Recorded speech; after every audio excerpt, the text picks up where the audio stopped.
हाय guys, welcome back. So आज हम लोग इलेक्ट्रोस्टैटिक्स 2 का रिवीजन करने जा रहे हैं in the series of CBSE and ICSE boards का जो रिवीजन कर रहे थे हम लोग उसी के अंतर्गत।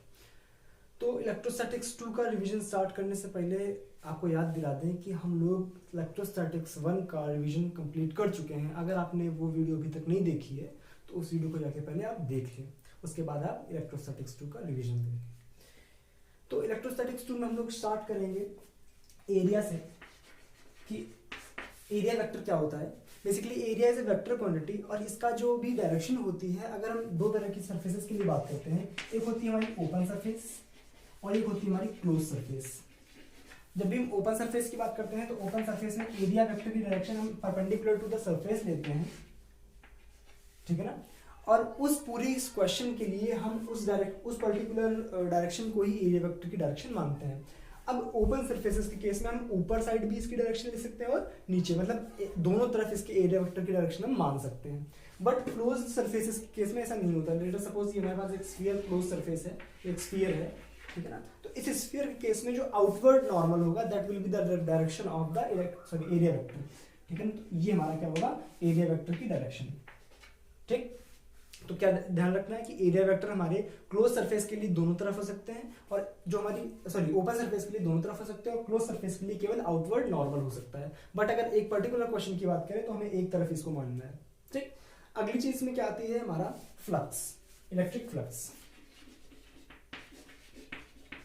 फ्लक्स क्या होता है? Basically electric flux is the number of electric field lines passing through a particular area.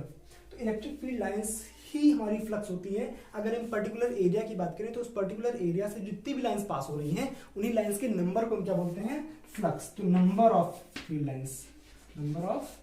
Lines, ठीक। तो इसका फॉर्मूला को निकालने का क्या होता है, phi is equal to integration of E dot d A, it is the formula for calculating the flux. अगर नॉर्मल हमको दो वेक्टर दिए हुए हैं, एरिया वेक्टर दिया हुआ है और इलेक्ट्रिक फील्ड वेक्टर दिया हुआ, तो इंटीग्रेशन की कोई जरूरत नहीं पड़ेगी। अगर हमें एक कॉम्प्लिकेटेड सवाल इस तरह से दिया हुआ, लेट अस सपोज कि मान लो ये एक सरफेस है, ये एक रिंग है, इसके पास में एक चार्ज रखा हुआ है Q। इस चार्ज की वजह से यहाँ से पास होने वाला फ्लक्स कैलकुलेट करो। तो इसके लिए हम करते क्या है कि इसमें एक पर्टिकुलर डिस्टेंस पर जाके, लेट अस सपोज यहाँ से R पर जाके हम dr की एक रिंग मानेंगे। इस dr की रिंग की यहाँ से डिस्टेंस नापेंगे। अगर ये a है, ये r है, तो होगी √a² + r², ठीक है ना। फिर इस एरिया का जो एलिमेंट आया है उसका यहाँ पर्टिकुलर इलेक्ट्रिक फील्ड के साथ इंटीग्रेशन करेंगे, ठीक है ना, क्योंकि इस चार्ज की वजह से यहाँ पे इलेक्ट्रिक फील्ड क्या होगी, kq/दिस डिस्टेंस का स्क्वायर, ठीक। तो उसको कैलकुलेट करेंगे तो हमारा फ्लक्स यहाँ से बाहर आएगा, ठीक है ना। अगर आप चाहते हो कि इसी टाइप के क्वेश्चंस, कोई अच्छे कॉम्प्लिकेटेड क्वेश्चंस की भी एक सीरीज बने तो आप नीचे कमेंट सेक्शन में बता देना, ठीक। तो इस तरह के क्वेश्चंस को इस तरह से करते हैं। अब ध्यान से देखो, इलेक्ट्रिक फील्ड फ्लक्स की बात हो गई। अब इसके बाद अगला जो इसमें टॉपिक है दैट इज गॉस लॉ। तो गॉस लॉ में किस तरह से बात करते हैं, देखो ध्यान से। गॉस लॉ बेसिकली एक क्लोज सरफेस के लिए डिफाइन होता है कि एक पर्टिकुलर क्लोज सरफेस से पास होने वाला फ्लक्स हम गॉस लॉ की हेल्प से किस तरह से कैलकुलेट करते हैं। देखो ध्यान से, लेट अस सपोज ये हमारे पास एक क्लोज सरफेस है, हमारी क्लोज सरफेस है। इस क्लोज सरफेस के अंदर मान लो एक Q1 चार्ज, एक Q2 चार्ज है। तो इससे पास होने वाला जो फ्लक्स होगा, यानी जो integration E dot d A की वैल्यू होती है, that will be equal to total charge enclosed in this surface upon epsilon naught. ये हमारा होता है गॉस लॉ। गॉस लॉ क्या होता है कि एक क्लोज सरफेस बनानी है, उस क्लोज सरफेस के अंदर जो भी चार्ज है उसका 1/ε0 टाइम्स करेंगे, that will be the flux passing through that close surface. मतलब एक हमने मान लिया स्फीयर मान लिया, उसके अंदर जो भी चार्ज रख दिया, मान लो 2q चार्ज रख दिया, तो उस पूरे स्फीयर से चार्ज फ्लक्स कितना पास हो रहा होगा, 2q/ε0। बात क्लियर आता है, 2q/ε0, ठीक। लेट अस सपोज हम बात कर दें कि एक इनफाइनाइट वायर है, इसी का ये एप्लीकेशन है। एक इनफाइनाइट वायर है, इस इनफाइनाइट वायर से r डिस्टेंस पर इलेक्ट्रिक फील्ड की वैल्यू कैलकुलेट करो with the using of Gauss law. तो गॉस लॉ की हेल्प से हम क्या करते हैं, इसके लिए जो गॉसियन सरफेस बनाते हैं that is the cylindrical Gaussian surface, इस तरह से, ठीक है ना। और इस सिलेंड्रिकल सरफेस के लिए integration E dot d A की वैल्यू निकालते हैं। यहाँ से ई को हम बाहर कर लेंगे तो is equal to Q1/ε0। Q1 को क्या कर देंगे, लैम्डा इंटू एरिया। एरिया किसका, इस सिलेंडर का। यहां से जो इलेक्ट्रिक फील्ड की वैल्यू कैलकुलेट होती है वो आती है 2k λ/r, ठीक है ना। तो ये होता है electric field in the case of infinite wire, अगर हम बात करते हैं यहाँ पे इनफाइनाइट वायर की जगह हम बात करते हैं दो तरह के वायर की बात कर सकते हैं, एक हॉलो कंडक्टिंग वायर, तो सपोज ये एक वायर है हॉलो वायर, ठीक है, इनफाइनाइट वायर ये वायर। तो इसके केस में एक केस हो सकता है जब अंदर की बात करें ई इन, और एक केस हो सकता है जब बात करें ई आउट। तो ई इन की जब बात करते हैं तो क्या होता है, ध्यान से देखो, जब ई इन की बात करेंगे तो ई इन का जो फॉर्मूला आएगा उसके अंदर देखो, जब हॉलो वायर है तो हॉलो वायर के अंदर तो कुछ नहीं है, इसका मतलब जो अंदर चार्ज होगा वो तो जीरो होगा, यानी चार्ज जब इनक्लोज जीरो होगा तो गॉस लॉ की हेल्प से वहां जो इलेक्ट्रिक फील्ड आएगा वो जीरो आएगा, बट जो बाहर आएगा वो सिमिलर इसी तरह से आता है 2k लैम्डा बाई आर। अगर हम सॉलिड वायर की बात करें, अगर हम सॉलिड वायर की बात करें तो सॉलिड वायर के केस में क्या होता है कि जो अंदर आता है हमारा इलेक्ट्रिक फील्ड इनसाइड जो आता है that is rho R by epsilon naught, ठीक है ना, और जो आउटसाइड आता है E out that is similar 2k lambda by R, ठीक, इसको नोट करो, करेक्ट है ना, oh sorry 2 epsilon naught, rho R by 2 epsilon naught, ठीक। तो ये होता है इसका फॉर्मूला। अब देखो आगे, ये तो बात हो गई हमारी वायर की केस में। अगर हम बात करें इसमें सॉरी इनफाइनाइट शीट की, इनफाइनाइट शीट की बात हम जब करते हैं तो एक इनफाइनाइट शीट मान लो ये है आपके पास, ये इनफाइनाइट शीट है, इसमें प्लस चार्ज बिखरा हुआ है, तो ये नॉन कंडक्टिंग शीट है, इसके पास में जो इलेक्ट्रिक फील्ड होता है E is equal to that is cube sorry sigma by 2 epsilon naught. ये आपको याद रखना कि जो भी हमारे पास नॉन कंडक्टिंग इनफाइनाइट शीट है उसके पास में जो इलेक्ट्रिक फील्ड बनता है that is sigma by 2 epsilon naught. इसको कैलकुलेट करने का तरीका क्या होता है, इसमें गॉसियन सरफेस बनाते हैं दैट इज सिलेंड्रिकल, इस तरह से, ठीक है ना, इस तरह से। तो यहाँ पे जो इलेक्ट्रिक फील्ड इस तरफ होगी बट यहाँ, और एरिया भी इस तरफ होगा बट यहाँ पे एरिया इस तरफ है, इलेक्ट्रिक फील्ड इस तरफ है, तो यहाँ पे जो एंगल बनता है वो हमारा 90 डिग्री बनता है, तो हम केवल ये सरफेस ले लेते हैं और इस कर्व सरफेस को छोड़ देते हैं, तो जिसकी वजह से हम पूरा कैलकुलेट करके सिग्मा बाई 2 एप्सिलॉन नॉट निकाल लेते हैं। अगली चीज इसमें क्या है कि हमारा ये हो गया, ठीक। इसके बाद आता है हमारा स्फीयर। स्फीयर की वजह से पहले कैलकुलेट नहीं करते, पहले अपन बात कर लेते हैं सॉलिड एंगल की, थोड़ा हेल्प मिल जाएगी। सॉलिड एंगल, देखो सॉलिड एंगल क्या होता है, solid angle is the angle made in 3D। अगर जो एंगल हमारा 3D में बनता है, जैसे आप देखते हो कि जब आप आइसक्रीम खाते हो, कोन वाली आइसक्रीम खाते हो, तो जिसके अंदर का एंगल बन रहा होता है कोन के अंदर का angle that is solid angle. 3D में जो बन रहा होता है कोन के अंदर का angle that is solid angle. Solid angle का फॉर्मूला क्या होता है, डी ओमेगा इज इक्वल, इसको ओमेगा से दिखाते हैं, तो एक छोटा सा सॉलिड एंगल डी ओमेगा के लिए कैलकुलेट करें तो उस पर्टिकुलर जो भी हमारा एरिया बन रहा है into cos theta by r square.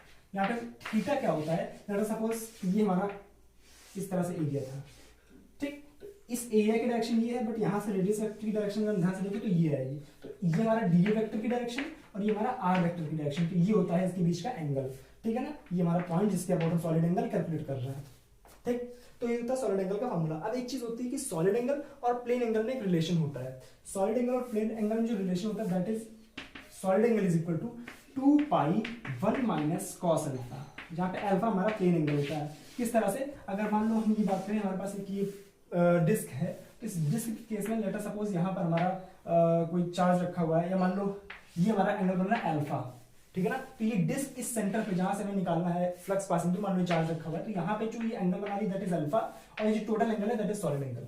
इस तरह से हम कैलकुलेट करते हैं, बात क्लियर।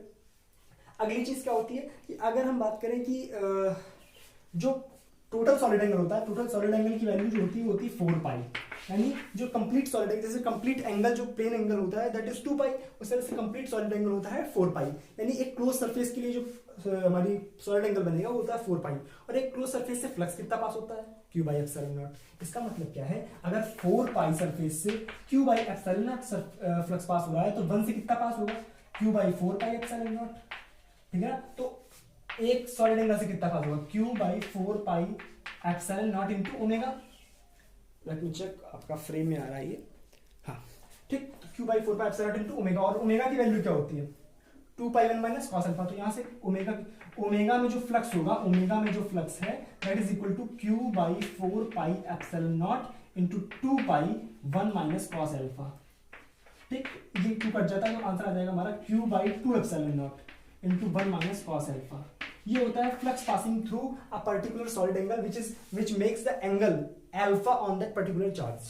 इससे कैलकुलेट कर सकते हैं, किसी भी मान लो एक डिस्क रखी हुई, डिस्क के पास एक चार्ज क्यू रखा हुआ है, तो देखेंगे कि चार्ज क्यू वहां से प्लेन एंगल कितना बन रहा है, प्लेन एंगल नाप लो, यहाँ आंसर रख दो, फाइनल काम खत्म। बात क्लियर है तक, ठीक भाई।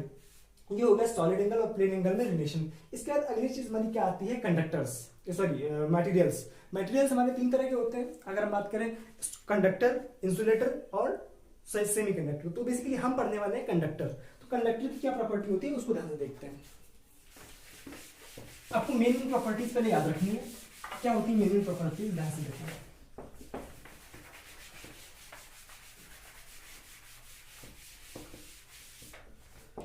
देखो ध्यान से, एक चीज ध्यान रखनी है आपको कि जो कंडक्टर होता है, कंडक्टर पे फर्स्ट चीज आपको ध्यान रखनी है कि अगर हम कंडक्टर पे एक चार्ज डाल रहे हैं, लेटर सपोज हमने क्यू चार्ज उस पर डाला हुआ है, लेटर सपोज हमारे पास ये कंडक्टर है, इस कंडक्टर पे हमने क्यू चार्ज डाला हुआ है, तो जो भी चार्ज होगा वो इसकी सरफेस पे आ जाएगा। ये आपको ध्यान रखना है फर्स्ट पॉइंट कि charge given to a conductor resides on its surface, कि जो टोटल चार्ज होगा वो इसकी सरफेस पे आ जाएगा। इसका मतलब क्या है, अगर हम गॉस लॉ से कैलकुलेट करें तो इसका मान लो यहाँ ये गॉसियन सरफेस बनाई, इस गॉसियन सरफेस के अंदर जो क्यू इन है उसकी वैल्यू क्या है, 0। अगर पूरा का पूरा चार्ज सरफेस पे, इसके अंदर जो इलेक्ट्रिक फील्ड आएगा वो भी कितना आएगा, 0। दूसरा पॉइंट आपको याद रखना है कि जो इलेक्ट्रिक फील्ड होता है किसी भी कंडक्टर बॉडी के अंदर, इलेक्ट्रिक फील्ड की वैल्यू 0 होती है। पहला पॉइंट चार्ज सरफेस पे, दूसरा इलेक्ट्रिक फील्ड की वैल्यू 0 होती है। अगर इलेक्ट्रिक फील्ड की वैल्यू 0 होती है तो आप याद करो एक इक्वेशन जो पोटेंशियल ग्रेडियंट के लिए बनता है, E is equal to minus dv by dr, यानी V is equal to minus integration E dr। ठीक, अगर ये होता है तो यहाँ पे जब E की वैल्यू 0 रखेंगे तो 0 का इंटीग्रेशन है दैट इज कांस्टेंट, यानी इसमें पोटेंशियल आएगा कांस्टेंट आ जाएगा। अगर पोटेंशियल कांस्टेंट हो जाएगा दैट मींस यहाँ पे जो सरफेसेस बनेंगी that will B equipotential surface. जब इक्विपोटेंशियल सरफेस बन जाएगी तो कहां से रिजल्ट चला था कि चार्ज जो था वो सरफेस पे रिसाइड किया, इसका मतलब अंदर इलेक्ट्रिक फील्ड 0। अगर अंदर इलेक्ट्रिक फील्ड 0 मतलब potential constant, that means that is equipotential surface. और इक्विपोटेंशियल सरफेस है तो ध्यान करो इसकी प्रॉपर्टी होती है कि जो इलेक्ट्रिक फील्ड लाइंस होती हैं वो इक्विपोटेंशियल सरफेस के परपेंडिकुलर होती हैं। Electric field lines are perpendicular to equipotential surface. तो इसके लिए जो इलेक्ट्रिक फील्ड का डायग्राम बनेगा, मान लो हमारे पास एक ये कंडक्टर था, तो अगर हम इसके लिए इलेक्ट्रिक फील्ड का डायग्राम बनाना चाहें तो ये लाइन इस तरह से आएगी, बट यहाँ आके इसके परपेंडिकुलर हो जाएगी, और जब यहाँ से निकलेगी तो परपेंडिकुलर होगी, फिर बाहर से भी निकल जाएगी इस तरह से, इस तरह से, कुछ इस तरह से। बात क्लियर? यहाँ अगर आ रही तो इस तरह से जाएगी। बात क्लियर? इस तरह से ये हमारी इलेक्ट्रिक फील्ड का डायग्राम होता है किसी भी कंडक्टर के अंदर। बात क्लियर? अगली चीज आपको क्या याद रखनी है कि जब भी हम किसी कंडक्टर को चार्ज देते हैं तो लेट अस सपोज अगर वो सिमेट्रिक बॉडी सिस्टम है तो उसमें जो चार्ज बिखरेगा वो यूनिफॉर्म हो जाएगा। बट अगर एक सिमेट्रिक बॉडी सिस्टम नहीं है, लेट अस सपोज इस तरह से बॉडी है, तो ये बॉडी सिमेट्रिक तो है नहीं, तो इस पे जो चार्ज देंगे वो नॉन यूनिफॉर्म तरह से डिस्ट्रीब्यूट होगा, बट डिस्ट्रीब्यूट पूरी सरफेस पे ही होगा। तो अगर इसकी सरफेस पे डिस्ट्रीब्यूट होगा तो यूनिफॉर्म होगा, यानी हम यहाँ पर कोई एरिया लें उस पर चार्ज नापे और यहाँ पे कोई एरिया लें उस पर चार्ज नापे तो सेम आएगा। बट यहाँ पे इस एरिया में चार्ज अलग आएगा और इस एरिया में चार्ज अलग आएगा। लेट अस सपोज यहाँ पे सिग्मा 1 चार्ज आ रहा है और यहाँ पे सिग्मा 2 चार्ज आ रहा है, तो आप ध्यान रखेंगे कि जहां पर भी रेडियस ऑफ कर्वेचर ज्यादा होगी वहां पे चार्ज कम होता है, यानी sigma is inversely proportional to radius of curvature. Radius of curvature क्या होती है, कितनी ज्यादा झुकी हुई सरफेस, जितनी ज्यादा झुकी हुई सरफेस होगी, मतलब अगर हम इसकी बात करें तो इसका रेडियस ऑफ कर्वेचर कम होगा और इसका रेडियस ऑफ कर्वेचर ज्यादा होगा, ठीक है ना, बड़ा कर्वेचर होगा इसका। तो जहां पर भी रेडियस ऑफ कर्वेचर ज्यादा होगी वहां पर सिग्मा हमारा कम होगा, यानी सिग्मा 2 हमारा क्या होगा, यहाँ पे रेडियस ऑफ कर्वेचर कम है, इसका मतलब सिग्मा 2 ज्यादा होगा, यानी sigma 2 will be greater than sigma 1। यहां तक कोई दिक्कत? ध्यान से देखो, इसको नोट करो फटाक से।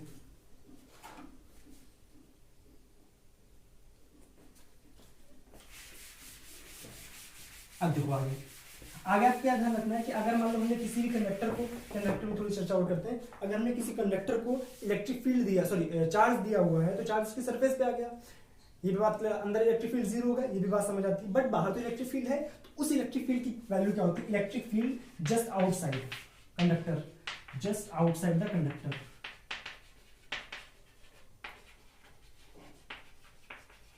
जस्ट आउटसाइड द कंडक्टर की अगर बात करें तो वहां पर जो इलेक्ट्रिक फील्ड की वैल्यू होती है that is equal to sigma by epsilon naught. ये आपको ध्यान रखना है, that is equal to sigma by epsilon naught. जो सिग्मा बाई एप्सिलॉन नॉट है इसके जस्ट आउटसाइड द हमारे कंडक्टर के लिए होता है। ठीक, एक चीज होती है इलेक्ट्रिक प्रेशर। इलेक्ट्रिक प्रेशर, तो जो भी चार्ज हम इस पे डिस्ट्रीब्यूट करते हैं वो हमारी सरफेस पे इलेक्ट्रिक प्रेशर लगाता है। वो जो प्रेशर लगाता है उसकी वैल्यू जो होती है वो होती है sigma square by 2 epsilon naught. इसको भी आप याद रखेंगे, ठीक है ना। सारे फॉर्मूले एक नोट आप बनाएंगे, एक A4 शीट पेपर लें और उस पे सारे के सारे फॉर्मूले आप लिखते रहें, ठीक है ना। ये आपके लिए काफी बेनिफिशियल होने वाला है आने वाले एग्जाम्स में। ठीक ठीक भाई, ये बात अपने को समझ आती है। ठीक, अगली चीज क्या है इसमें, इलेक्ट्रिक प्रेशर हो गया, ये हो गया, ये हो गया। ठीक भाई, अब देखो आगे इसमें क्या है, स्फीयर्स की बात करते हैं कि अगर कंडक्टर की बात कर ली तो हम मेनली अब बात करेंगे स्फीयर्स की। तो स्फीयर्स भी होती है हमारे कुछ टाइप्स की। तो लेट्स सपोज हम देखते हैं कितने टाइप के हमारे स्फीयर्स होते हैं। देखो स्फीयर जो होते हैं हमारे वो 4 तरह के हम लेंगे इसमें। एक हमारा हॉलो कंडक्टिंग, ठीक, हॉलो कंडक्टिंग। दूसरा hollow non conducting, solid conducting, solid conducting. दूसरा हॉलो नॉन कंडक्टिंग, और दूसरा solid non conducting. Hollow conducting, solid conducting, hollow non conducting और सॉलिड नॉन कंडक्टिंग। ठीक, अब ध्यान से देखो तो हॉलो कंडक्टिंग का मतलब क्या हो गया, कंडक्टिंग तो है बट हॉलो है, इसका मतलब चार्ज डालेंगे वो सरफेस पे आ जाएगा। ठीक, सॉलिड कंडक्टिंग है, मतलब कंडक्टिंग तो है बट सॉलिड है, इसका मतलब क्या है, अब भी जो चार्ज डालेंगे वो सरफेस पे आ जाएगा, कंडक्टिंग स्फीयर है। ठीक, अगर हॉलो नॉन कंडक्टिंग है तो इसमें तो केवल सरफेस ही सरफेस, इसका मतलब इसी तरह से तो जो चार्ज डालेंगे सरफेस पे आ जाएगा, सरफेस पे रहेगा क्योंकि अंदर तो कुछ है ही नहीं। बट सॉलिड नॉन कंडक्टिंग क्या हुआ, अंदर तो भरा हुआ है, इसका मतलब क्या है, यहाँ पे कंडक्टिंग था तो इसमें तो अपने आप आना है, इसकी प्रॉपर्टी है। बट सॉलिड नॉन कंडक्टिंग की तो ऐसी प्रॉपर्टी है नहीं, इसका मतलब यहाँ पे चार्ज पूरे में डिस्ट्रीब्यूट होगा। इसका मतलब क्या है, ये तीनों जो स्फीयर्स होंगे वो तीनों एक तरह के होंगे और ये हमारा अलग तरह का होगा। तो इनके लिए अगर बात करें तो अलग अलग बात करेंगे। देखो ध्यान से, इनके लिए जो प्रॉपर्टीज होती है वो अलग अलग लिखेंगे। 2 कॉलम बनाएंगे और दोनों कॉलम में एक कॉलम में लिखेंगे इन तीनों की प्रॉपर्टीज अलग, यानी यहाँ होगा हमारा हॉलो कंडक्टिंग, सॉलिड कंडक्टिंग और हॉलो नॉन कंडक्टिंग। यहाँ होगा हमारा सॉलिड नॉन कंडक्टिंग। तो इसके लिए अगर हम इलेक्ट्रिक फील्ड की बात करें तो इलेक्ट्रिक फील्ड इन जो होता है वो 0 होता है, ठीक, और इलेक्ट्रिक फील्ड आउट जो होता है वो होता है KQ/R² नॉर्मल, ठीक है ना, एक पॉइंट चार्ज की तरह अगर मान के चले। ठीक, दूसरी चीज अगर यहाँ पे पोटेंशियल की बात करें तो जो पोटेंशियल अंदर होता है वो बिल्कुल लीनियर कांस्टेंट होता है क्योंकि इलेक्ट्रिक फील्ड 0 है, यानी KQ/R ही हमारा कांस्टेंट होता है, कैपिटल R यहाँ पे उसकी रेडियस है।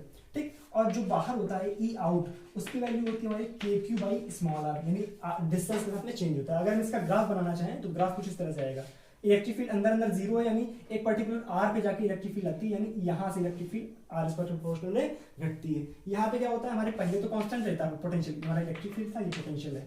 ठीक, तो पोटेंशियल पहले तो कांस्टेंट रहता है R तक, तो इसका क्या हो जाता है, वो घटने लगता है इस तरह से। ठीक, अगर हम बात करें इसमें पोटेंशियल एनर्जी की तो पोटेंशियल एनर्जी होती है वो होती है KQ²/2R, KQ²/2R ये होती है इसकी पोटेंशियल एनर्जी। यहाँ पे अगर सॉलिड नॉन कंडक्टिंग की बात करें तो इलेक्ट्रिक फील्ड की जो वैल्यू होती है इन साइड के लिए इलेक्ट्रिक फील्ड की वैल्यू होती है ρR/3ε0, और E आउट जो होता है that is equal to KQ²/R²। ठीक, अगर हम पोटेंशियल की बात करें तो potential as a function of R, इसको हम इस तरह से लिखते हैं KQ²/2R3 into 3R² - R², इस तरह से, आई होप सॉरी ये क्यों होता है यहाँ पे, इस तरह से निकलते हैं, यानी R को हम चेंज करेंगे तो हमारा उसी तरह से R equal to small r पे, sorry R equal to capital R रखेंगे तो इसका एक अलग केस बनेगा, R को हम स्मॉल r से कम करेंगे तो एक अलग केस बनेगा, R को कैपिटल R से एक बड़ा कर देंगे तो एक अलग केस बनेगा। 3 केस इस तरह से बन सकते हैं इसमें जो पोटेंशियल एनर्जी का फॉर्मूला होता है वो होता है U equal to KQ²/3KQ²/5R। Let me check it is correct और नॉट, या इट इज करेक्ट। सो ये बात हो गई हमारी स्फीयर्स की, हमारे hollow conducting, solid conducting, hollow non conducting, ये हमारे सॉलिड नॉन कंडक्टिंग के लिए केसेस होते हैं। ठीक, इसमें जो इलेक्ट्रिक फील्ड का डायग्राम बनेगा वो कुछ इस तरह से बनेगा, पहले तो R के प्रोपोर्शनल है यानी कुछ इस तरह से, फिर R² के इनवर्सली प्रोपोर्शनल यानी कुछ इस तरह से, ये हमारा इलेक्ट्रिक फील्ड। पोटेंशियल की अगर बात करें तो पोटेंशियल का जो डायग्राम होता है यहाँ पे बनाते हैं, ये हमारा कुछ इस तरह से होता है, पहले ये शुरुआत में R² से घटता है, फिर ये क्या होता है, नहीं पहले बढ़ेगा, पहले बढ़ेगा फिर उसके बाद में घटेगा, इस तरह से कुछ होता है इसका डायग्राम, ठीक है ना। तो ये बातें आपको याद रखनी है। अगली चीज इसमें क्या है, हमारा इलेक्ट्रोस्टैटिक शील्डिंग। इलेक्ट्रोस्टैटिक शील्डिंग क्या होती है, ध्यान से देखो, तो अगर हम एक बात जानते हैं कि अगर हमने किसी भी बॉडी पे एक चार्ज डाला हुआ है, किसी भी कंडक्टर पे एक चार्ज डाला हुआ है, तो वो पूरा का पूरा चार्ज उस कंडक्टर की सरफेस पे आता है। इसका मतलब क्या है कि अंदर जो इलेक्ट्रिक फील्ड होगा वो 0 होता है। इसी फिनोमेना को हम यूज करते हैं इलेक्ट्रोस्टैटिक शील्डिंग में। शील्डिंग में क्या होता है, अगर हम अंदर एक चार्ज रख दें तो जो बाहर हम इलेक्ट्रिक फील्ड लगाते हैं उस इलेक्ट्रिक फील्ड का अंदर वाले चार्ज पे कोई प्रभाव नहीं पड़ता है। इसी जो प्रोसेस होता है, इसी प्रोसेस को बोलते हैं इलेक्ट्रोस्टैटिक शील्डिंग। यानी बाहर इलेक्ट्रिक फील्ड लगाएंगे उसकी वजह से जो चार्जेस होंगे वो इस तरह से हमारे बढ़ जाएंगे कि जो अंदर इलेक्ट्रिक फील्ड होगा उसको जीरो कर देगा। तो अंदर एक चार्ज भी रखा होगा ना, उस पर कोई फर्क नहीं पड़ता है। इसी प्रोसेस को बोलते हैं इलेक्ट्रोस्टैटिक शील्डिंग। अब इसमें अगली चीज क्या बची हुई है आपकी, प्लेट्स, नहीं टचिंग। टचिंग का मतलब अगर हम दो स्फीयर्स को टच करा दें, दो स्फीयर्स को टच करा दें तो होता क्या है, मान लो एक ये स्फीयर इस पे Q1 चार्ज है, एक ये स्फीयर इस पे Q2 चार्ज है। अगर हम इनको आपस में टच कराते हैं, टच कराने पे होता क्या है कि जो हमारा चार्ज होता है वो फ्लो करना शुरू कर देता है। कहां से कहां तक, हाई पोटेंशियल से लो पोटेंशियल की ओर, हाई पोटेंशियल से लो पोटेंशियल की ओर फ्लो करता है। ये आपको याद रखना है। और जो फाइनली दोनों पे चार्ज हो जाता है, दैट इज जो फाइनल चार्ज होता है वो होता है Q1 plus Q2 divided by 2। ये फाइनल चार्ज हो जाता है। यानी इस पे जो होगा वो Q1 प्लस Q2 बटा 2, इस पे Q1 प्लस Q2 बटा 2। ठीक भाई। अगली चीज क्या हमारी लास्ट चीज इसमें जो बची हुई है, दैट इज प्लेट्स। और एक चीज इसके पहले और है, वो जान लो, बस फॉर्मूला याद रखना आपको। इलेक्ट्रोस्टैटिक्स जो हमारी एनर्जी होती है, electrostatic energy density small you से दिखाते हैं, यानी एनर्जी पर यूनिट वॉल्यूम, इसका फॉर्मूला होता है half epsilon not E square. ये आपको कई जगह यूज हो सकता है, ये आपको याद रखना। दूसरी चीज क्या होती है, प्लेट्स, यानी कंडक्टिंग प्लेट्स अगर हैं, तो कंडक्टिंग प्लेट्स मान लो ये प्लेट है, ये प्लेट है, ठीक। मान लो हमने इस पे चार्ज दिया Q1, तो इस पे चार्ज दिया Q2। तो चार्ज डिस्ट्रीब्यूशन किस तरह से होता है कि यहाँ पर जो चार्ज होता है, अंदर वाली सरफेस पे जो चार्ज होगा वो होगा Q1 माइनस Q2 अपॉन 2। इस वाली सरफेस पे भी होगा Q1 माइनस, इस पे उल्टा कर दो, Q2 माइनस Q1 अपॉन 2। बाहर वाली सरफेस पे Q1 प्लस Q2 अपॉन 2, और इस वाली बाहर वाली सरफेस पे Q1 प्लस Q2 अपॉन 2। ठीक। इसमें एक चीज और होती है कि अगर हम किसी भी कंडक्टिंग बॉडी को हम ग्राउंड कर देते हैं, ग्राउंड लेवल से जोड़ देते हैं, तो उसमें होता क्या है कि जो उस वाली बॉडी का पोटेंशियल होता है वो हमारा जीरो हो जाता है। बात क्लियर। अगर हम इस सरफेस को जीरो कर देंगे तो यहाँ का जो चार्ज होगा वो इसमें चला जाता है, तो बस उसको जीरो कर देता है वो। ठीक है, ये बातें आपको याद रखनी है इलेक्ट्रोस्टैटिक्स 2 में। आई होप इसमें सारी चीजें रिवाइज हो गई। फिर भी अगर कोई चीज छूटी हुई है, आपको लग रहा है कि छूट गई है, तो आप नीचे कमेंट सेक्शन में बता दीजिए, इसको मैं अगले क्लास में समझा दूंगा। ठीक है ना। तो और लास्ट क्लास में जो एक चीज मेरे ख्याल से रह गई थी, जो इलेक्ट्रोस्टैटिक्स 1 में अपन रिवाइज नहीं कर रहे थे, वही हमारा था इलेक्ट्रोस्टैटिक्स की जो फर्स्ट वीडियो थी, उसमें एक चीज रह गई थी, वो थी हमारी पोटेंशियल ग्रेडियंट। तो पोटेंशियल ग्रेडियंट का जो फॉर्मूला होता है वो होता है is equal to minus dv by dr या dv बाई dx। इसका मतलब होता है कि हमारे r के साथ में पोटेंशियल जो है वो किस तरह से चेंज हो रहा है, नेगेटिव स्लोप होती है। ये हमारा पोटेंशियल ग्रेडियंट है और ये हमारे इलेक्ट्रिक फील्ड में रिलेशन होता है, ये आप ध्यान रखें। तो आई होप आज के लिए इतना काफी है। अब मिलते हैं अगली क्लास में। अगली क्लास में आप हम फिर सोचना पड़ेगा, आप बता दो कि किस चीज़ का मैं रिवीजन करा दूँ अगली क्लास में।